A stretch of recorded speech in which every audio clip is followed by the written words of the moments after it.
હમણાંથી ખર્ચા બહુ વધી ગયા છે. હવે તો ઘર કસોરાઈ કરવી પડશે. હા દાદા 200 રૂપિયા આપો તો. 200 રૂપિયા શું કરવા? એ ગામમાંથી લાડવા લઈ આવું. પણ લાડવા હું કામ લાવવા? આપણે ખાવા. ના રે ના, લાડવા કાંઈ ખાવા નથી. શાક રોટલા ખાઈ લે જા. પણ આપણે જે અદુના એકલા શાક રોટલા જ ખાવી, કઈ નવીન ખાધું જ ના, એટલે લાડવા મગાવવાનું કહું. પણ આપણે શાક રોટલા ખાવી કે લાડવા ખાવી, શું ફેર પડે? ફેર તો પડે જ તે ને, લાડવા ગયા હોય અને શાક તીખું હોય. આ તો આપણે કાલ શું ખાધું તું? એ શાક ના રોટલા. આ તો પણ એમ માની લે ને, આપણે લાડવા ખાધા તા. પણ લાડવા ખાધા જ નથી તો કેમ એમ માનવું? આ તો હું લાડવા નથી મગાવવાનો. તો આજ હું ખાવાનો ના. આ તો મારે હું હું તો ભૂખ્યો બેહી. આ તો અહીંયા ક્યાંથી બે? ઓલી વાડીએ ઘણું કામ છે, કામ કર જા. ઓ હારું. જો બોલો, હું એને 1500 પગાર આપું, 3 ટાઈમ ખાવાનું આપું, તો એને લાડવા ખાવા. હું લાડવા મગાવતો છું. 10 કિલો મરચું આવી ગયું. જો બોલો, બકુડો નમરો કેવા ગાંડા. 3000 નું મરચું 1500 રૂપિયા આપણને આપી દીધું. તો પણ એક કામ કરવી, 5 કિલો મરચું કોકને 1500 માં વેચી દેવી, એટલે આપણે 5 કિલો મરચું તો મફત માં રે. એ તમારે મરચું વેચવું હોય તો વેચી દો, ખાવા રાખવું તો ખાવા રાખો, મને પૈસા આપો. તો તું 5 કિલો મરચું લઈ લે ને, તો અમારે તને પૈસા તો ન દેવા પડે. જો બોલો, તમારે એમને મરચું જોતું તો મરચું વેચાશે ને પછી પૈસા મળશે. તો મને થોડુંક મરચું આપો. એ હારું કે હા, અમથાને થોડુંક મરચું આપી દેવી. હાલે થોડુંક મરચું લઈ લે. હે મરચું ક્યાં છે? ગુલાલ છે. હે ગુલાલ છે? હા તો હું ગુલાલ છે. હે તો બકુરો નંબર આપણને છેતરી ગયા. આપણને નથી છેતર્યા હો, તમને છેતરી ગયા. મને તો પૈસા દેવા જ પડશે. તો હાલો બકુરના મમરાને ગોતવા પડશે. હું કઈ ગોતવા નહીં આવું તો પૈસા નહીં મળે.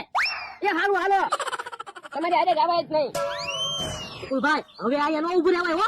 આને ખબર પડી જાય ગુલાલ છે તો અહીંયા આવશે. તો પણ હાલો, પૈસાના ભાગ પાડી લ્યો એટલે ભાગવી. પૈસાના ભાગ ક્યાંથી પાડવી? ગુલાલ હું લાવ્યો તો. પણ કઈ 1500 નો ગુલાલ તમે થોડા લાવ્યા હતા? કોઈ 500 રૂપિયાનો ગુલાલ હતો. પણ તોય 1000 તો વિદ્યા ને. મેં ઈ શું બોલ્યું? કઈ ઓળખાતું નથી. દાદા માણસ હતો આવે. એલા હું કામ રોવે? એ ભોળા દાદા ખાવા ન દીધું. તો પણ હાલ ને મારા ઘરે ગાંઠિયાનું શાક ને અડધો રોટલો પડ્યો જ છે. એમ તો શાક રોટલો તો અમારી વાડી આવી છે. શાક રોટલો મારે નથી ખાવું. હે તો તારે ખાવું હું? એ લાડવા. જો બોલો, લાડવા તો અમને ભાવે, કોણ ખવડાવે? પણ ભોળા દાદા ને ક્યાં પૈસાની તાણ છે? તારે તો લાડવા મને ખવડાવવા જોવે ને. બકુલભાઈ એ દૂધ હમણાં આપણે લાડવા લેવું નથી ખાધું હો. હા તો પણ હાલો, લાડવા ને એવું ખાવી, કોણ પૈસા આપશે? હાલો ને ભોળા દાદા તોડ કરવી. તો એક કામ કરવી, હું 82 નંબર નો પ્લાન વાપરવી. તો હા તો ખાવાનું મળે. લ્યો ઓરો આવેલા.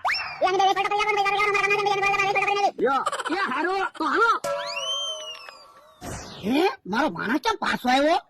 હે એની હારે કોણ છે? ભોળા દાદા મહેમાન આવ્યા. એલા કોણ મહેમાન છે? એ મારા ભાઈબંધ છે, સમન સોટલી ને રમણ રોટલી. દાદા કોણ છે? એ મારા શેઠ છે, 500 વીઘાના માલિક છે. ઓય રે, અમારી કરતા તો પ્રોપર્ટી હાવ ઓછી છે. કેમ એમ બોલે?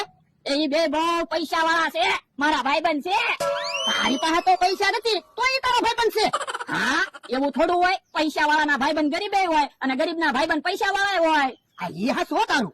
ભાઈબંધ આટલામાં કઈ સારી હોટલ હશે? હોટલ નું શું કામ છે? અમે સવારના નીકળ્યા છીએ, હજી અમારે જમવાનું બાકી છે. હે તમે કેવી વાત કરો? તમે મારા ભાઈબંધ છો, તમારે મારી વાડીએ જમવાનું છે. અમને હોટલ સારી પડશે, તમે અમને નહીં જમાડી શકો કા? હા